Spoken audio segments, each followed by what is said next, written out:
Duty শেষ কৰি ওলাই আহিছোঁ। আহিয়ে দেখিছোঁ ভাইটিকেইজনে চাইকেল চলাই আছে, একদম বিন্দাছ।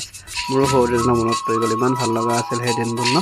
আৰু এইফালে চাওকচোন, আমাৰ ধতুৰা ফুলবোৰ খুব সুন্দৰকৈ ফুলি আছে।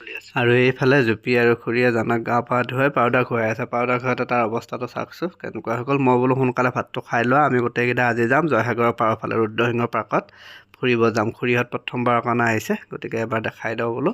আৰু লগালগ খুৰীয়ে ভাতটো বাঢ়ি দিলে। ঔটেঙা দাইল বনাইছিলে, খাবলৈ খুব ধুনীয়া হৈছিলে, একদম ঘৰৰ ঔটেঙা, পকা ঔটেঙা, পূৰা টেষ্টি টেষ্টি। আৰু মই টপ ভাতটো খাই ল'লোঁ।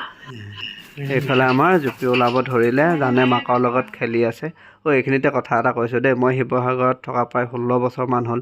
এই 16 বছৰত মই শিৱসাগৰৰ ঐতিহ্যমণ্ডিত স্থানসমূহ ইমানবাৰেই গৈছোঁ। ঘৰৰ পৰা যেতিয়াই মানুহ আহে সকলোকে লৈ যাওঁ, কিন্তু হেঁপাহ কোনো দিনেই নপলায়। সদায় যেন একদম নতুন নতুন লাগে। যিমান বাৰ গৈছোঁ সঁচাই এয়াই শিৱসাগৰ। I love Sivasagar.